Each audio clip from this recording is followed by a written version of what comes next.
This is all the wiring from the outboard. I got a new switch coming, and I'll run new wire coming off of it, the proper length. And I'll be able to mount that terminal, but I'll have a terminal mounted. I'll be able to place all these. Got the two grounding straps for the ignition, for the starter solenoid. These cables seem fine. I'm not going to mess with the big ones. I'm going to redo these over here though. All of them are brittle, so I'll be replacing them down in here, rewrap it, and it'll have new wires. So you can see here, I've already cut my wires to length. This is what I'm gonna need for each one. Now, the only one I don't have the wire color on is the brown wire for the Mercury switch. That one, I'm gonna go with a black. It's sending it to ground anyway, so I will know where it's going anyway. But that's gonna be the only one that's an odd color. I got gray to replace the gray wire, yellow to replace the yellow wire, red for the red wire, and I actually have this cut back where I'm going to splice these two wires together into this one the way it originally was. They just used a little clamp and put electrical tape on it. I'm going to be using soldering connections.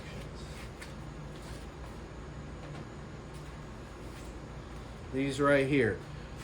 They have a waterproof sealant on each side that melts down and seals it in, and then it's got solder in the middle that will surround the wire, engulf into the wire, and create a solid contact. So I will need two blue ones for the yellow and gray wires, a yellow one because of the merge with two 14 gauge wires.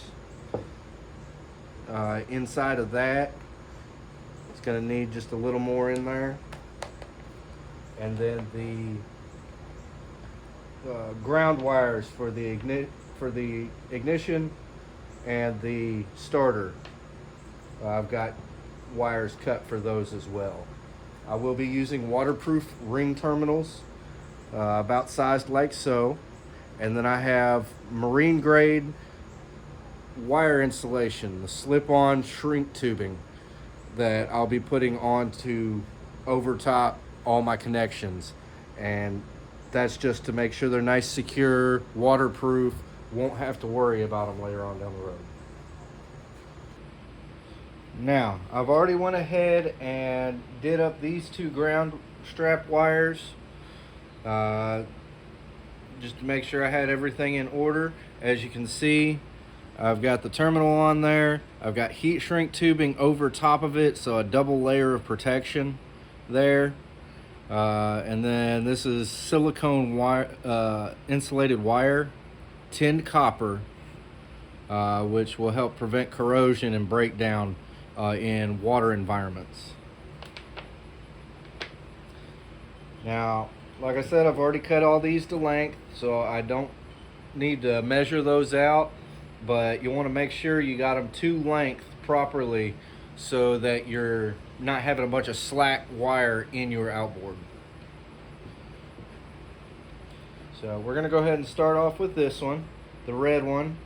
Like I said, this one's got two wires coming in, so I'll have to strip both of those, and I'm using a 10 to 12 gauge butt connector because of the added size of these two wires.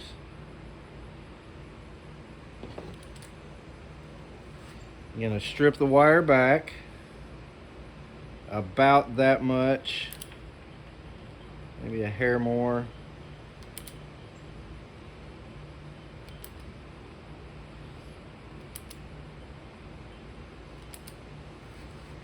You can also use the regular wire cutters, but as far as crimping, I would highly suggest these ratcheting wire crimpers. These are great. They do not unlock until it is down all the way, so you ensure a nice tight connection when you clamp it in.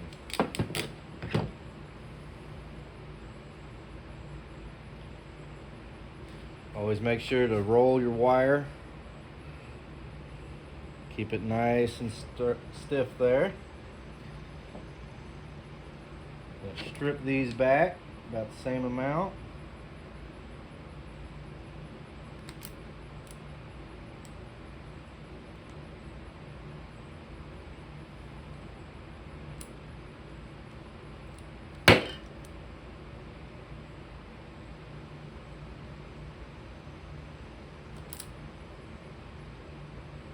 As you can see, the wire looks a whole lot better than that corroded wire that was there. Now these, I'm gonna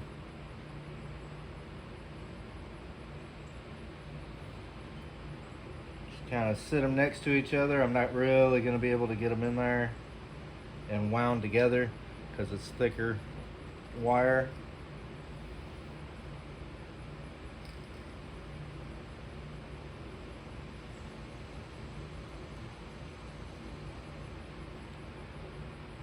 Push these in until the wire is sitting right about where that solder ring is.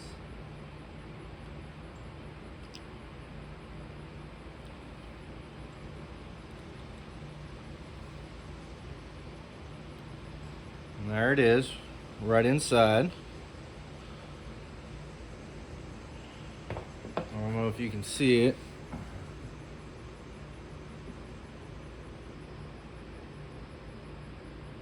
Right inside there.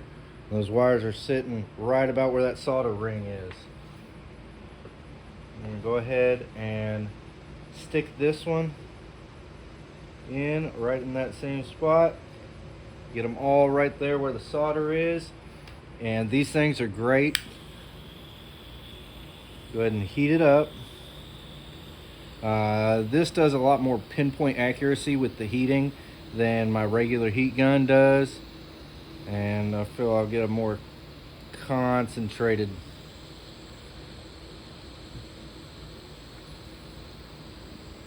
heating. As you can see, the solder is already melting down.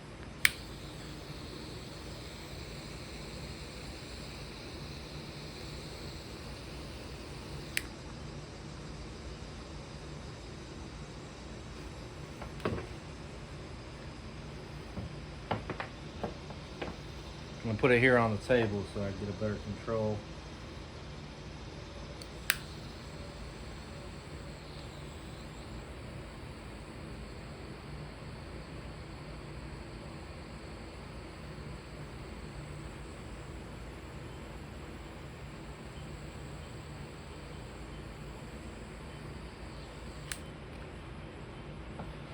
I've already got the solder starting to melt in. And go to the back side. You'll make sure you stay uniform and get all the solder to melt.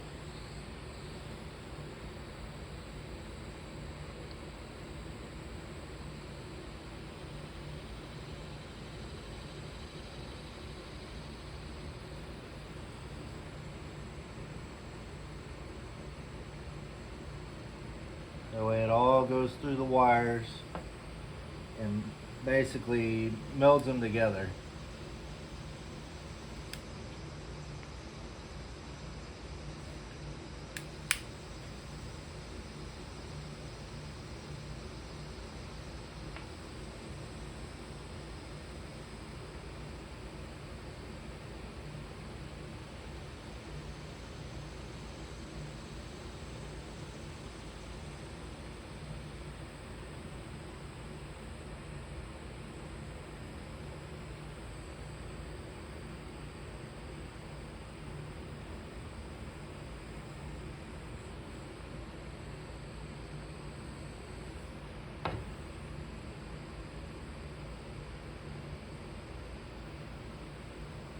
And from there, you just kind of go out, make sure all the rest of it melts down. And these plastic rings, you want them to melt down, and it'll create the adhesive sealant on there.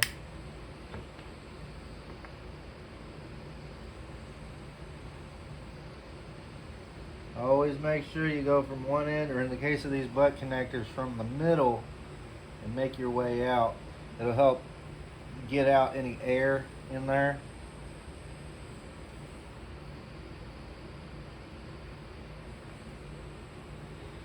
You're not putting an air bubble in, and the sealant actually seals. Alright, we're going to let that cool down for a bit.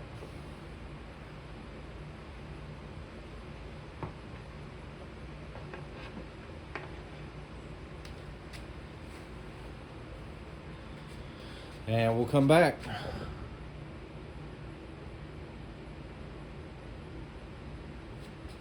There's another look. I didn't realize it was staying out of focus.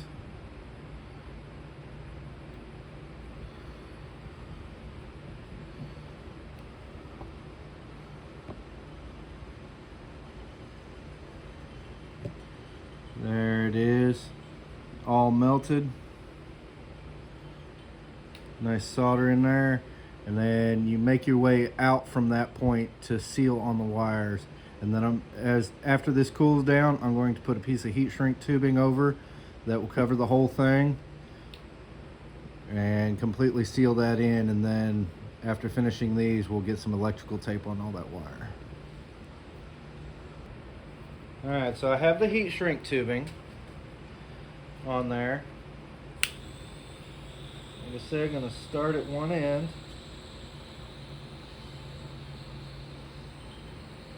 Just like the terminal would be.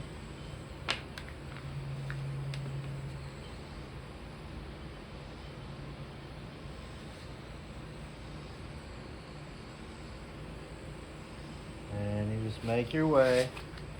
Make sure you're going all the way around as you go up.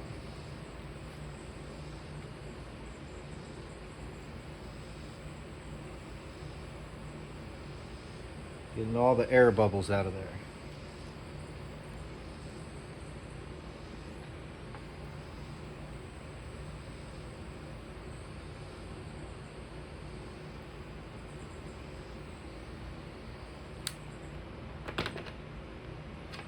And here you can see the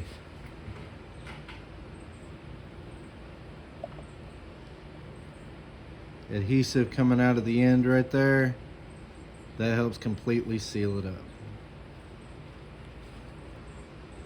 Next, we're going to knock out the terminal that goes on the end of this. Now, like I said, only need about that much cut off right there.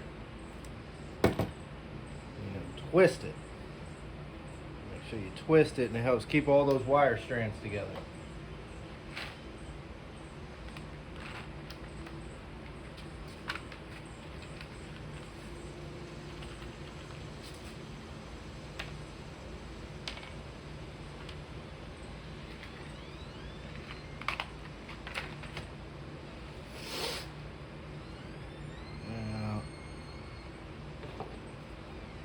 On these, you'll see three colors. You got the yellow, the blue, and the red, and it corresponds with the color terminal you use. You'll see one side that has an indentation, and then the other side just the smooth curve right there. You'll want the metal contact to be in the smooth curve. This outer side won't have much effect really on these because of the fact that you got to melt these down. Now the hard plastic insulation, what it will do is close the plastic in around the wire and create a secondary crimp that holds the wire in place and helps keep it from when it tugs, it'll pull on the plastic crimp instead of the metal crimp. That way it doesn't pull the wire loose. So what we're going to do, you'll want to set it right about at the beginning of the metal ring. So it's pretty much straight with it. You want to bring it in about a click or two, just enough to lock it in place. You'll take your wire, place it in, push it through, and you'll want the wire itself to push just past that opening.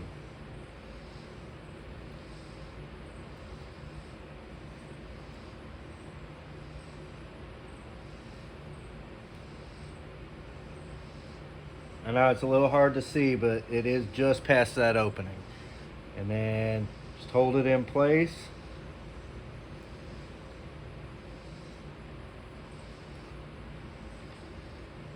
These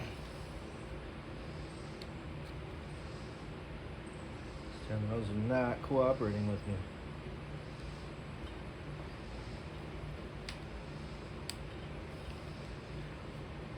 Hang on.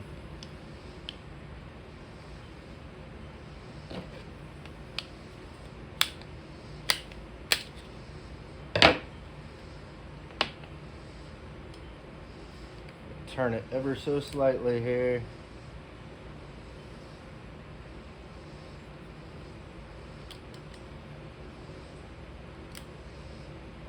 So it's at a slight angle as it clamps it down. It may help.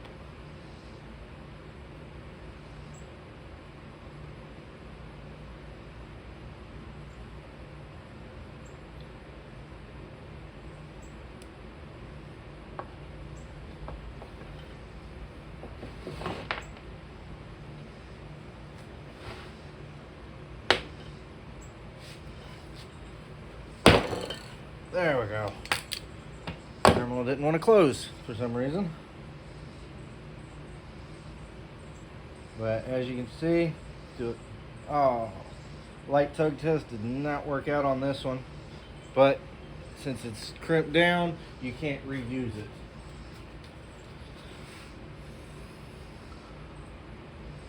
Go ahead and straighten all my wires back up. I'm just kind of pushing them out anyway. Make sure those are nice straight.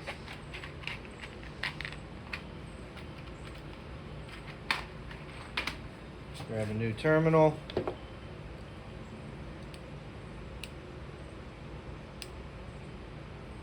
Put it in place.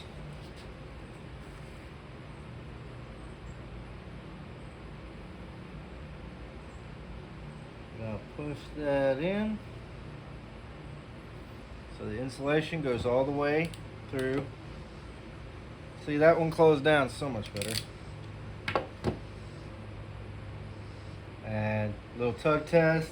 You don't want to really yank on it, but just a light tug just to make sure that the wire is seated.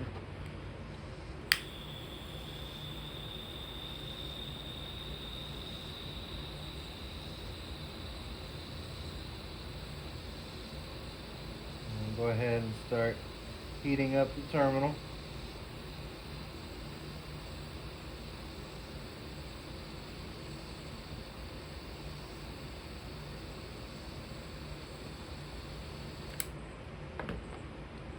And as you can see, there is some adhesive right there that's coming out, just like the heat insulation there.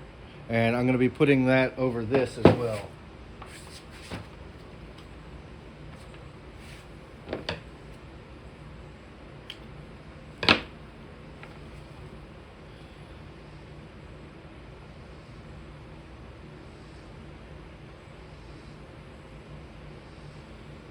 Alright, so I'm going to hold this in place right where I'm wanting to put it in. And go ahead and start from the top here.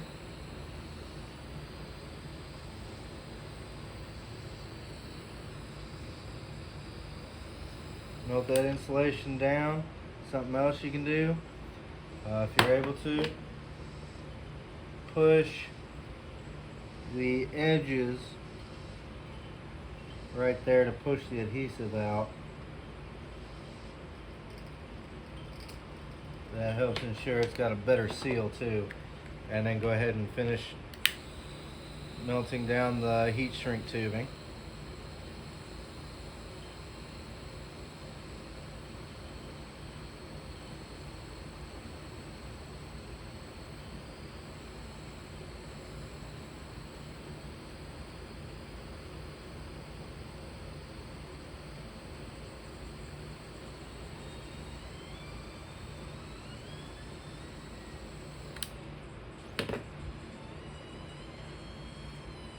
And there's the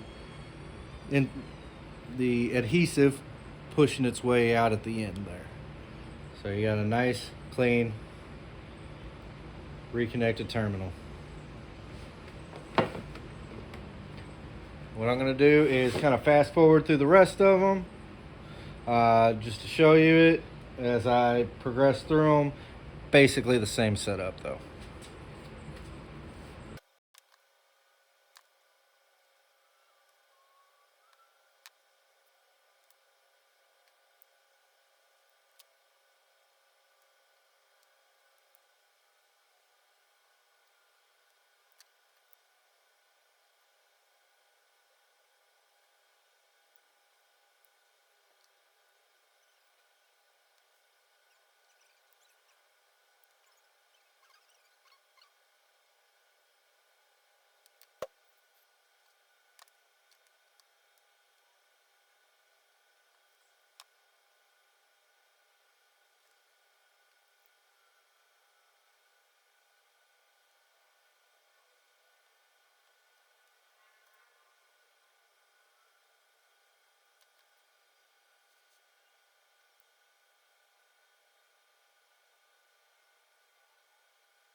Now, as you can see, we got the wiring harness completed.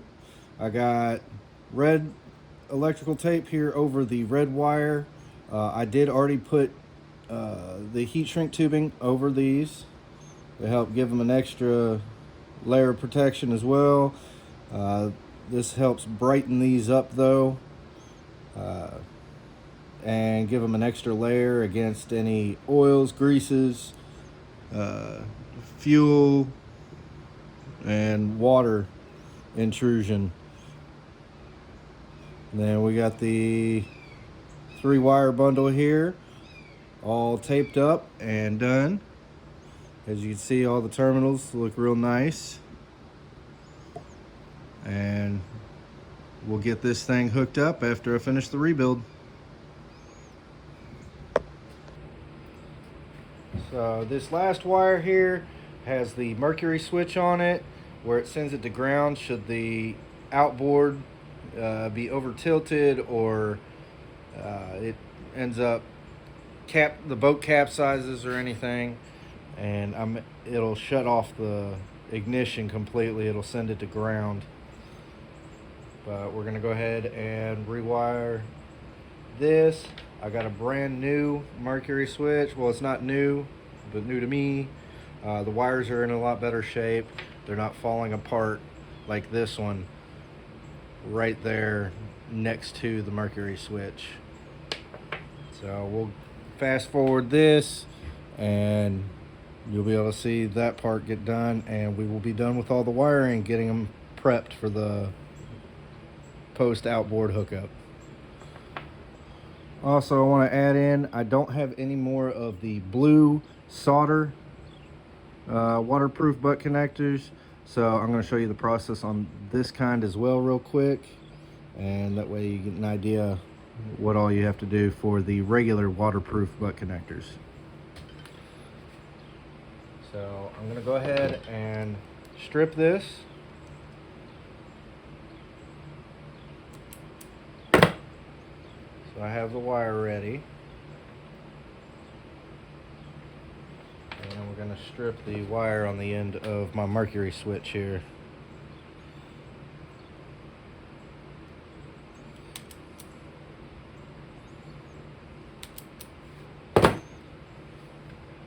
Now this one will be connected into the screw, grounding it to the block. So I'm not worried about that one. That terminal is fine. I'm going to just clean up the surface there, make sure it's going to get a good contact. But as far as your wire hookup, just place it on. It does have it's hard to see in there. There is a stop. It's a little indentation of the metal, and it just keeps the wire from going all the way through. You'll want to push your wires up to that, and your insulation from your wire should stop about where that metal tube does. So it will end up sitting like so. We'll crimp that down.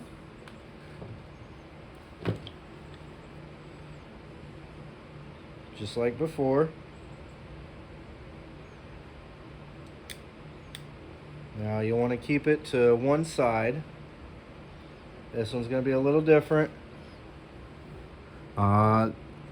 You'll just need to make sure you go to the side of that indentation, right around the middle of it. Go ahead and clip it into place. Make sure your wire's all the way in, just like so, and clamp it down. Do a tug test. This one slipped out, but it was an easy slip out.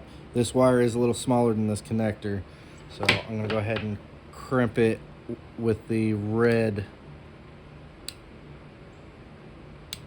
crimping point,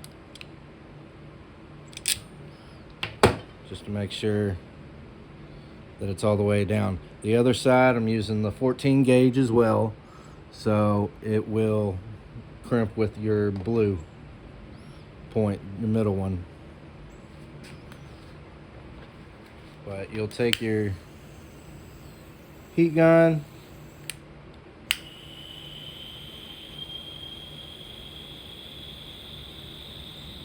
make sure it's heating up, and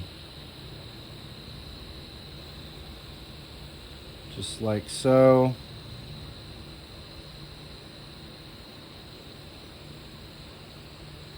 Heat the insulation from this side out.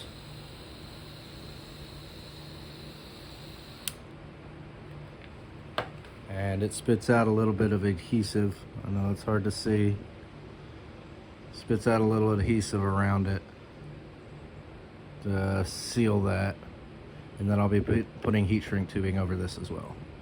So I'll go ahead and fast forward the remainder of this build on this wire, and we'll finish her out.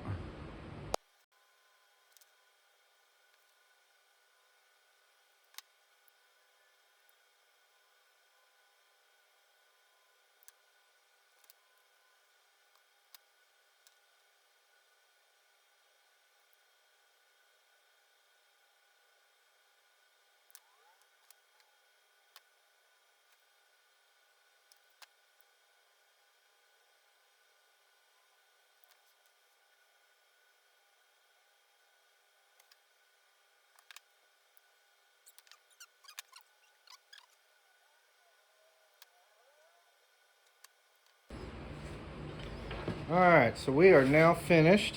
We've got our Mercury switch wiring all set to go. As you can see, got our wiring harness all set to go. So that was the wiring harness for my Merc 650 outboard. all refreshed. We will have that in a later video showing it going back on the outboard, and I'll show how everything gets hooked up. But if you liked this video, make sure to hit that like button. If you aren't a subscriber right now, go ahead and subscribe. And you'll get updates for my future videos as I rebuild this outboard and continue working on the boat. So until next time.